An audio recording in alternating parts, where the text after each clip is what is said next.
हम्म, ज- जैसा कि हमने संविधान की नींव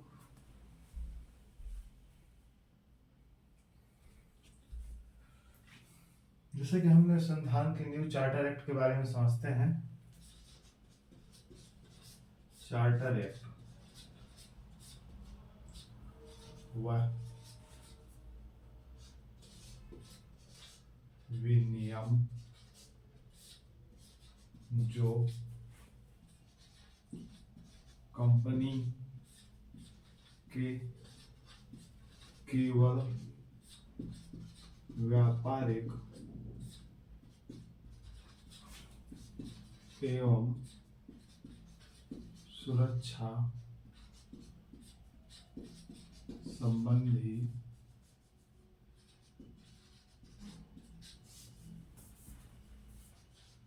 नियम जिसका भारतीय शासन प्रशासन से कोई लेना देना नहीं।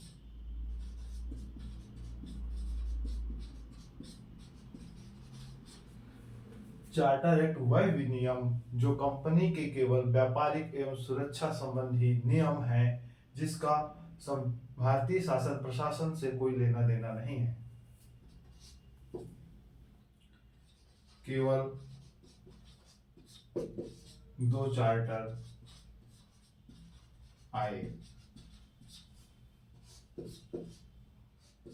1600 1726 का। यहाँ कंपनी को लाइसेंस मिला। यहाँ बंगाल, मद्रास,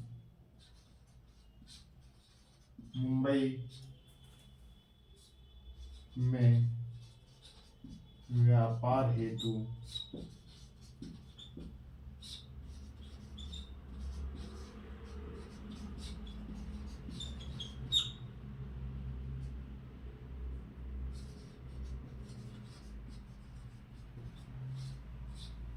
अधिकार। केवल दो चार्टर आए हैं, 1600 का चार्टर और 1726 का चार्टर। चार्टर एक्ट में कंपनी के भारतीय प्रशासन से कोई लेना देना नहीं है, केवल कंपनी के व्यापारिक एवं सुरक्षा संबंधी नियम है जो ब्रिटिश के क्राउन द्वारा दिए गए हैं। इसे चार्टर एक्ट केवल दो हैं।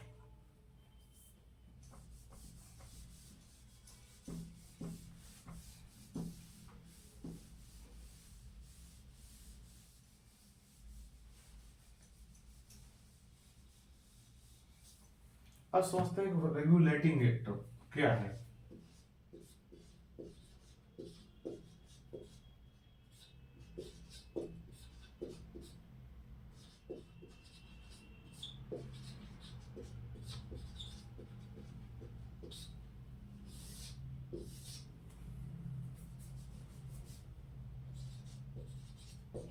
वह विनियम जो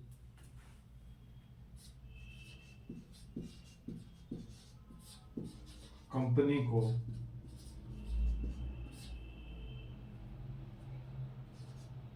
व्यापारिक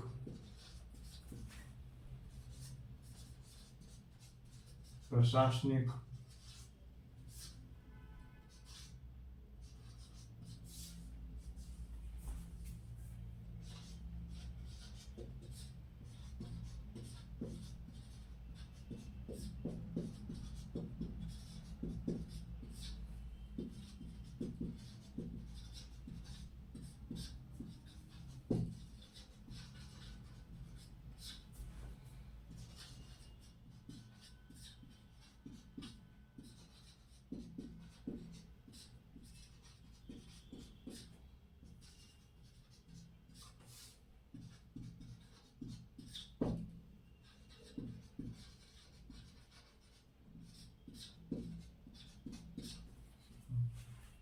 वह नियम जो कंपनी को व्यापारिक, प्रशासनिक एवं सुरक्षा संचार संबंधी अधिकार ब्रिटिश क्राउन द्वारा दिया गया, उसे क्या कहते हैं? Regulating act. रेगुलेटिंग एक्ट कौन कौन से भारत में है? पहला रेगुलेटिंग एक्ट आता है 1773 का, दूसरा आता है 1781 में, तीसरा 1784 में, 1786,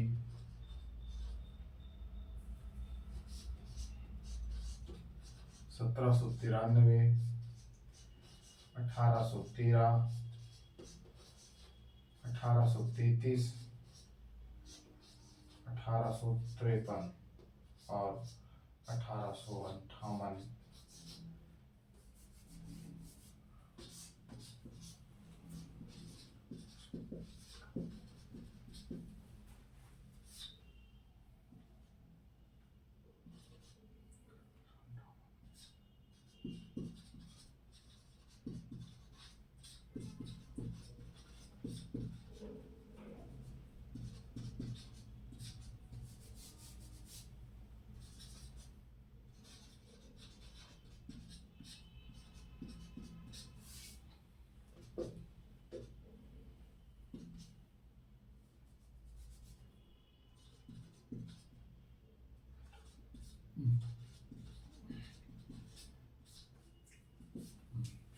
पहला आता है 1781 में, 1773 में, फिर 1781 में, 1784, 86, 93, 13, 33 और 1853 में।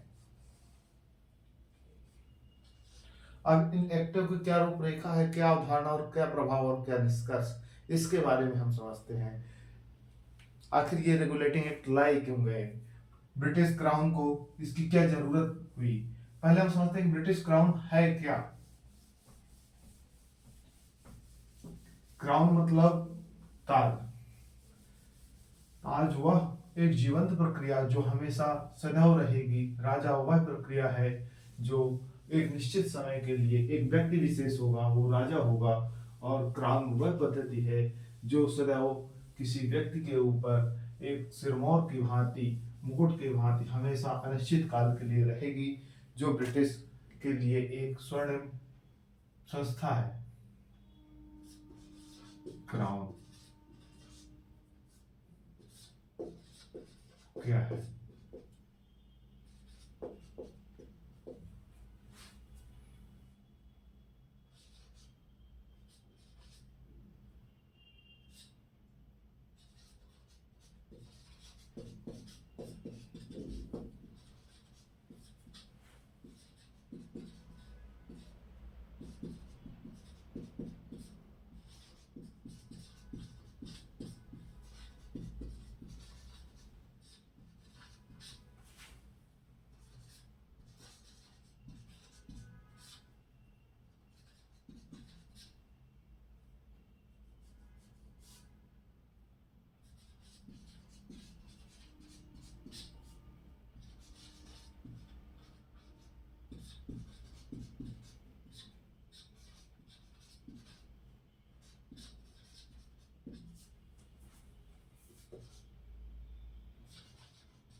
वह आधार स्तंभ जो सदैव सार्वभौमिक प्रक्रिया जो हमेशा विद्यमान रहता है, उसे हम क्राउन कहते हैं।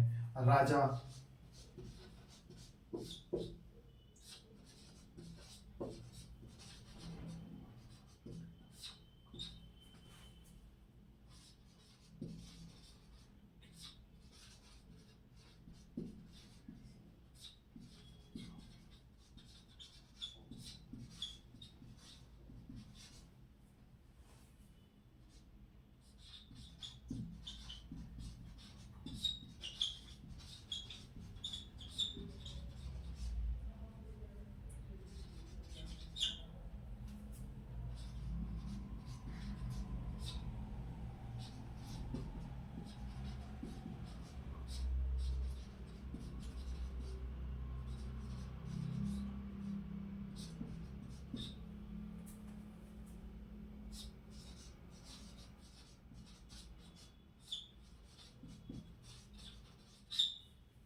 वह आधार स्तंभ जो सदैव सार्वभौमिक प्रक्रिया जो हमेशा विद्यमान रहता है उसे हम क्राउन कहते हैं, अपरिवर्तनशील है। और राजा वह प्रक्रिया है जिसमें कोई व्यक्ति विशेष एक निश्चित काल के लिए, एक निश्चित समय के लिए, आज है कल कोई दूसरा होगा, यह एक परिवर्तनशील प्रक्रिया है, उसे हम राजा कहते हैं। इसलिए ब्रिटिश में क्राउन है मतलब ताज है, ना कि राजा।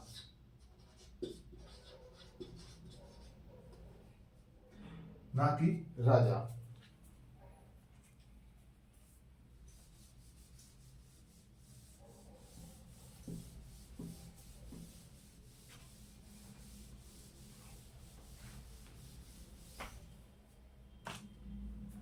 अब हम समझते हैं 1773 का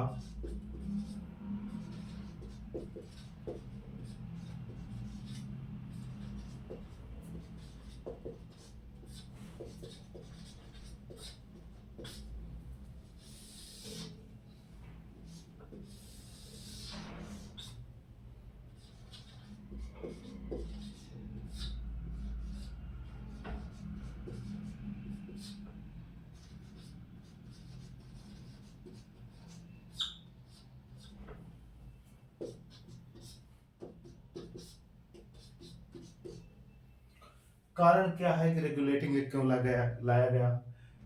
जैसा कि कंपनी द्वारा प्लासी का युद्ध और बक्सर के युद्ध के उपरांत ब्रिटिशों में एक अहम की भावना व्याप्त हो गई थी, वहाँ के कर्मचारियों और वहाँ की जनता में एक अहम की भावना व्याप्त हो गई थी, जिस कारण से वहाँ भ्रष्टाचार की स्थिति और वहाँ लेन देन और उपहार लेने की प्रक्रिया प्रारंभ हो गई थी। इसलिए ब्रिटिश संसद में एक शोचनीय स्थिति उत्पन्न हुई, जहाँ तत्कालीन प्रधानमंत्री नॉर्थ ने एक गोपनीय समिति बनाई, जिसे एक सीक्रेट समिति द्वारा पारित करके रेगुलेटिंग एक्ट अधिनियमित किया गया।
कंपनी में व्याप्त भ्रष्टाचार बंगाल में द्वैत शासन की कुरीतियों के द्वारा क्राउन ने प्रधानमंत्री नॉर्थ के सिफारिश पर एक गोपनीय समिति की रिपोर्ट को मान्यता दी, जो रेगुलेटिंग एक्ट के रूप में अधिनियमित हुई। जैसे कि क्या कारण थे, प्लासी के युद्ध के बाद अंग्रेजों का एक बृहद उपजाऊ प्रदेश पूरा बंगाल यानी हिमालयी एवं गंगा ब्रह्मपुत्र का विशाल विशाल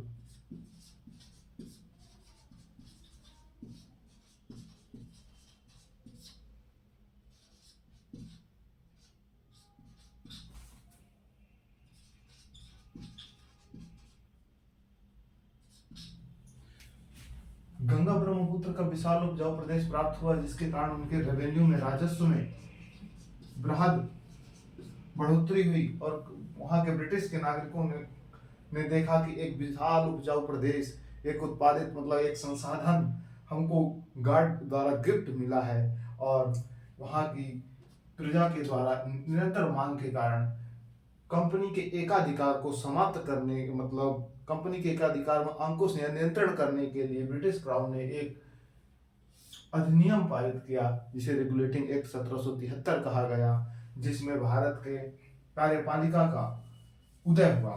यहाँ कार्यपालिका का उदय होता है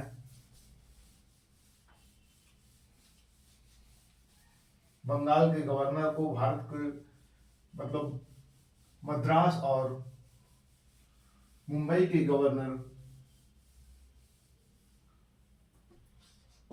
बंगाल के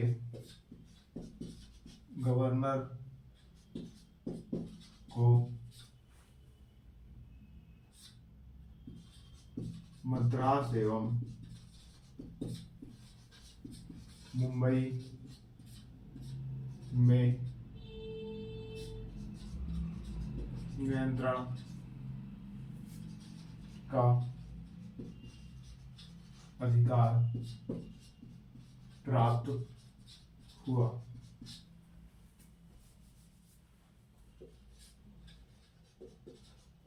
प्रभाव,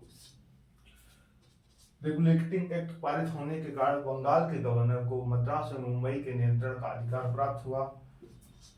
गवर्नर की एक कार्यकारी परिषद बनी,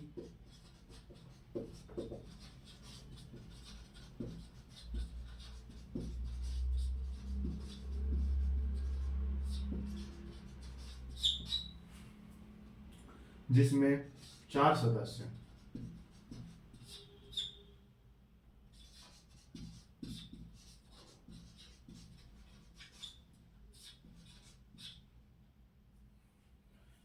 एक प्रभाव यह हुआ, और दूसरा प्रभाव भारत में आधुनिक न्यायपालिका का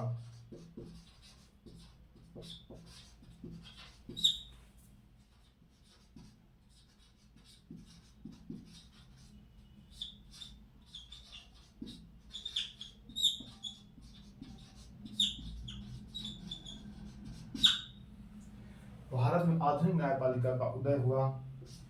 कलकत्ता में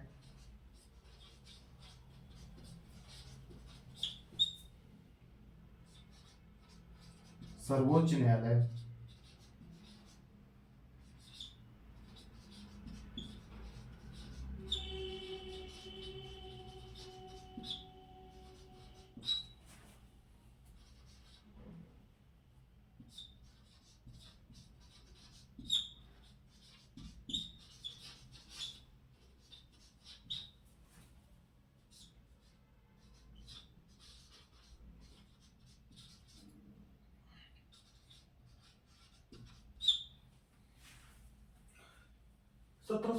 के रेगुलेटिंग एक्ट में भारत में कार्यपालिका का विकास हुआ। प्रथम लिखित वैधानिक दस्तावेज प्राप्त हुआ।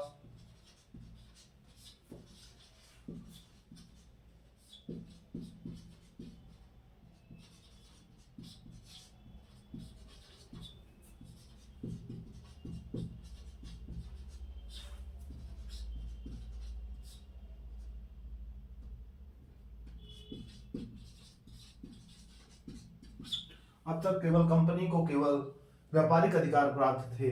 1773 के रेगुलेटिंग एक्ट के उपरांत कंपनी को राजनीतिक अधिकार भी प्राप्त हुए। भारतीय राजाओं के साथ संधि करने का भी अधिकार प्राप्त हुआ, लेकिन यह अधिकार गवर्नर जनरल को पूर्णता नहीं थे।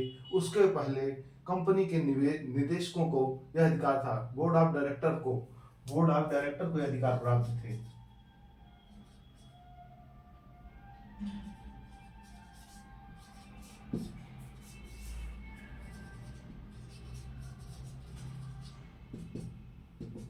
बोर्ड ऑफ डायरेक्टर जो गवर्नर सहित 24 सदस्यीय परिषद,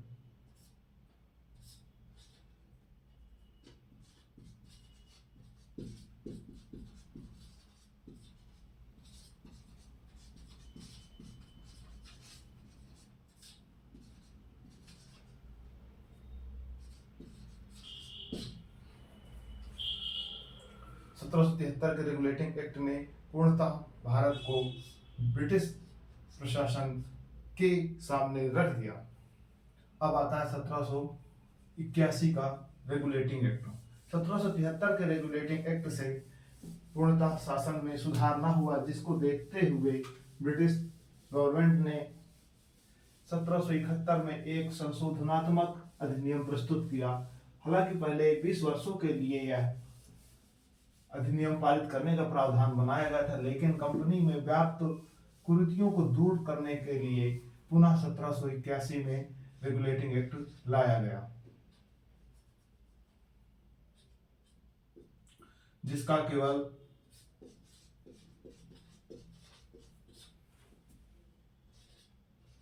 ज्यादा प्रभाव नहीं था।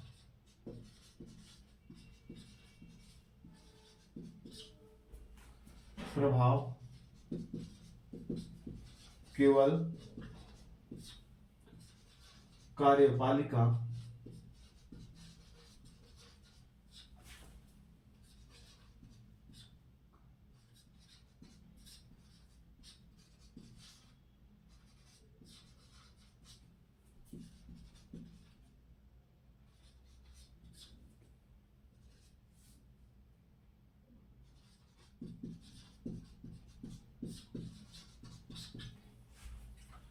सत्रह सौ इक्यासी का रेगुलेटिंग एक्ट का जो प्रावधान एक्ट ऑफ सेटलमेंट आया था, जिसका कोई ज्यादा प्रभाव नहीं था, केवल कार्यपालिका को न्यायपालिका से मुक्त कराया गया था। रीजन यह था कि गवर्नर जनरल स्वतंत्र रूप से कार्य नहीं कर पा रहे थे, जहां पर न्यायिक रूप से सुप्रीम कोर्ट के मुख्य न्यायाधीश इसमें हस्तक्षेप करते थे, जिस कारण से उनकी कार्य पद्धतियां, कंपनी की सुचारू व्यवस्था में बाधा उत्पन्न होती थी। इस कारण से 1781 का रेगुलेटिंग एक्ट लाया गया, जिसमें उनके कार्यपालिका को न्यायपालिका से पृथक किया गया, मुक्त नहीं किया गया, मतलब पृथक किया गया। गवर्नर जनरल को कार्यपालिका से ऊपर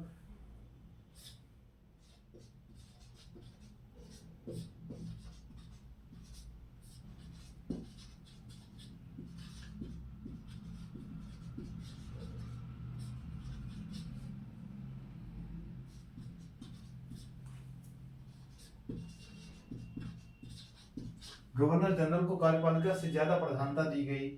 और अब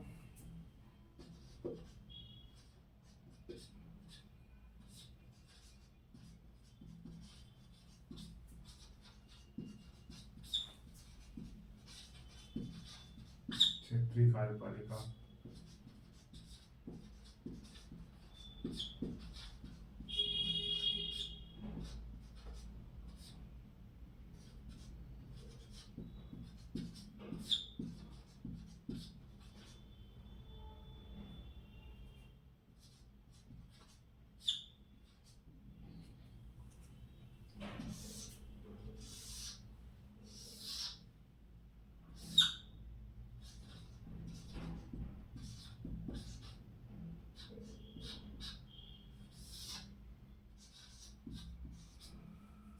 जहां गवर्नर जनरल को प्रधानता, फिर मुख्य न्यायाधीश, फिर क्षेत्रीय डिस्ट्रिक्ट वाइज, मतलब वर्तमान में डीजे की जो व्यवस्था है, वह प्रक्रिया है, एक पिरामिडीय संरचना बनती है भारतीय न्यायपालिका की। अब 1781 के रेगुलेटिंग एक्ट के उपरांत 1784 में पुनः एक्ट ऑफ सेटलमेंट आता है, जिसे पिट्स इंडिया एक्ट के नाम से जाना जाता है। पिट्स इंडिया एक्ट इसलिए कहा जाता है क्योंकि तत्कालीन प्रधानमंत्री पिट्स ने कंपनी में व्याप्त कुरीतियों को, मतलब अपनी संगतियों को अपनाने के लिए पुनः एक अधिनियम पारित करते हैं, जिसे पिट्स इंडिया एक्ट कहते हैं। जैसे कि भारत में वर्तमान स्वरूप में कोई पार्टी चेंज होती है तो उसके उपरांत पुनः नए नियम विनियम आते हैं, इसी प्रकार ब्रिटेन में तत्कालिक रूप से पार्टी चेंज हुई और पिट्स द्वारा एक नए नियम लाए गए, जहां 1784 में भारत में कार्यपालिका और विधायिका दोनों का सृजन होता है। यहाँ कंपनी के व्यापारिक एकाधिकार में कुछ कमी होती है। यहाँ बोर्ड ऑफ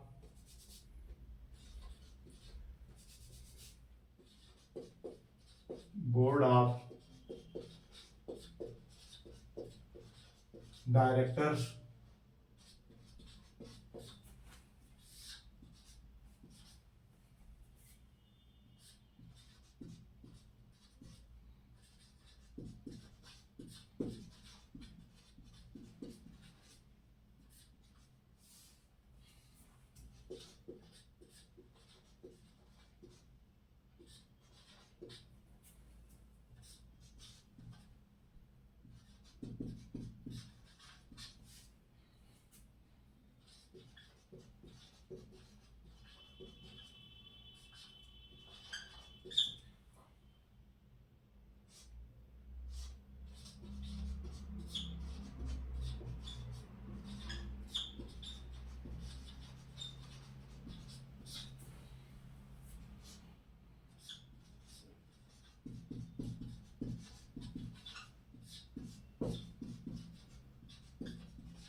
अब कंपनी ने सामरिक रूप से एक महत्व स्थापित कर दिया था, और जिसका ब्रिटिश संसद में बार बार उल्लेख होता था कि कंपनी बहुत ज़्यादा मुनाफे में है, जिसका ब्रिटिश संसद द्वारा कोई कंट्रोल नहीं है। इसलिए पिट्स ने एक नियम पारित किया जिसे पिट्स इंडिया एक्ट के नाम से जाना जाता है। यहाँ बोर्ड ऑफ डायरेक्टर्स जो 1600 में बनी समिति थी, जिसमें 24 सदस्यीय एक निवेशक मंडल था। अब तक केवल केवल एक ही अवधारणा थी कंपनी की, केवल बोर्ड ऑफ डायरेक्टर्स। लेकिन 1784 के बाद कंपनी में द्वैत शासन व्याप्त हुआ। मतलब यह द्वैत शासन ब्रिटिश द्वारा लाया गया। पहले जो द्वैत शासन था वो क्लाइव द्वारा लाया गया था।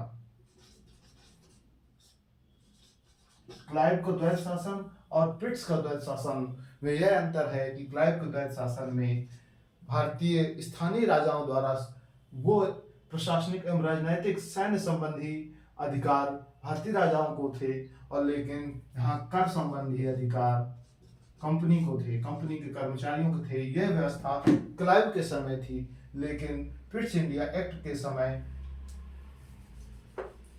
व्यापारिक अधिकार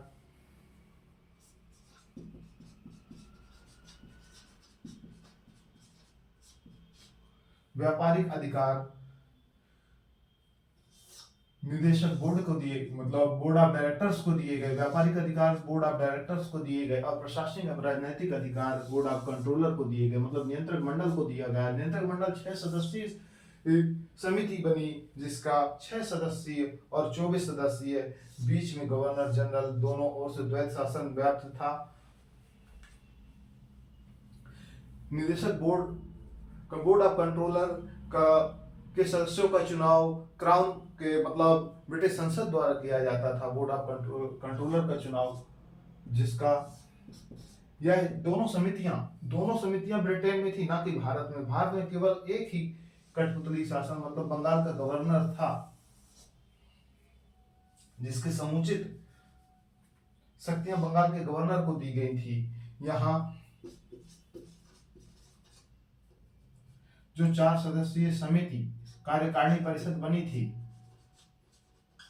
1773 में, उसमें एक सदस्य को की संख्या कम कर दी गई। कम इसलिए की गई क्योंकि जो मान्यता प्राप्त बहुमत से जो निर्णय होते थे, अगर वह बहुमत गवर्नर जनरल की इच्छा के उपरांत निकल जाए तो वह एक अवहेलना होती थी। इसलिए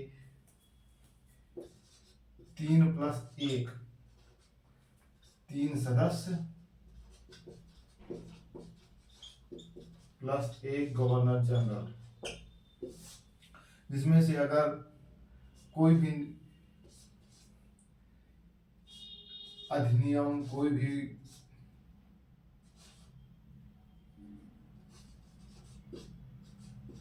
नियम लागू कराना हो तो बहुमत, अगर दो व्यक्ति इधर थे और एक व्यक्ति इधर, तो गवर्नर जनरल इधर वोट करके और अपना एक बहुमत मतलब निर्णायक मत दे करके 2 और 1 की संख्या में एक विजेता, एक निर्णायक मत, बहुमत का प्रतिशत यहाँ मतलब जिस ओर वह निर्णय चाहे उधर निर्णय दे सकता था।